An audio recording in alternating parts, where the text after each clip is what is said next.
This video is about how to use the 12-volt option connectors on the Honda CB500F. Just to note that I live in Japan, and the wiring on my version of the CB500F is a little bit different from Western versions. Actually, it's called the CB400F here. They've reduced the stroke in order to make it match the restrictions on certain license classes here. There are two option connectors on the CB500F. One of them's right under the seat behind the battery and breakers. The other one's under the headlight fairing. Both of them are connected to the same breaker. It's labeled OP right here. It has 7.5 amp rating. If we get to the connector behind the seat, you want to come at it with a screwdriver and push up on the yellow tab and just pull it forward. It'll come right off. There's the connector. You can see it has two halves. One of the side is wired, the other one just has these plugs in it to keep water from getting in. So to take the unpopulated plug off, you want to just pull up on the tab and lift. There you go. You probably saw that there were 4 wires connected to it. My understanding is that Western versions only have 2 wires connected to it. You should have a violet and red wire and a solid green wire. The violet and red wire is the 12-volt wire that's connected just after the main solenoid, and the green wire is the ground. So what you're going to need to use this connector is obviously some wire and a pair of MT090 sealed waterproof crimped connectors. Ideally, you'd also have a crimping tool like this. I'm sure you can get by without it, and I'm not going to show how to crimp these connectors on here. I'm sure you can find plenty of videos and instructions on how to crimp connectors onto the end of wires. Also, you'll need a little screwdriver or some other pokey thing to push out the plugs on this connector. So the important thing to remember about using these sealed crimp connectors is that you have to put the seal on first. So the first thing you should do is put these seals on before you forget. Otherwise you're going to have to try to get the seals over the crimp and possibly damage them. I went ahead and labeled the sockets that have the ground and the 12-volt power just so that I don't get confused. I recommend that you do the same. You'll also want to make sure that you get the orientation of the crimp connectors correct.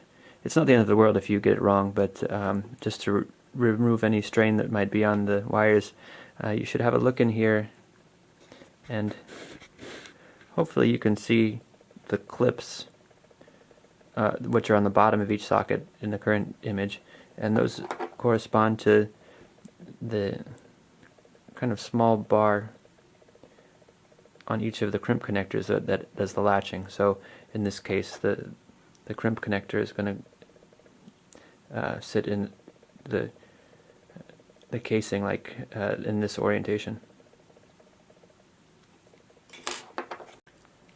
Now that the pins have been crimped onto the wire, the next thing we want to do is push out these plugs that are basically just keeping the water from entering it while there's nothing else in there.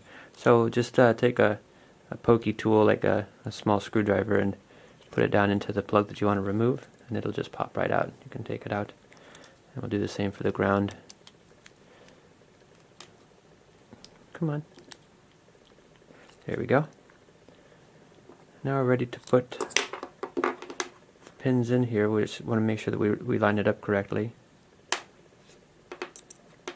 And before I put them in, this may be optional, but I think that it might help with sealing. I'm just going to put a little bit of grease on the wires with the grease applicator tool, aka a toothpick.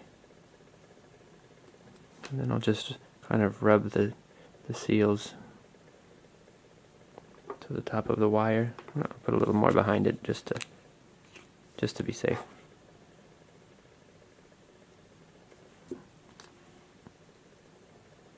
Okay, I think that's got pretty good coverage with the grease. Alright, now I was just talking about how you should verify the orientation of the pins, and I went and got it backwards. But like I said, it's not the end of the world. And I'm going to put a little more grease on the outside of these grommets or gaskets to make a nice seal before I put it into the connector. Okay, so verify once again the orientation, and I've got the positive on the positive side and the ground on the ground side.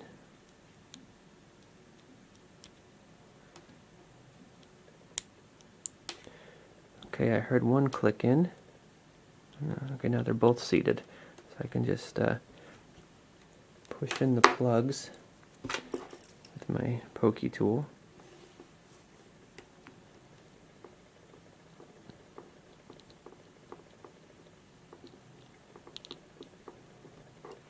And there you go, waterproof connector. That's it. Okay, good luck.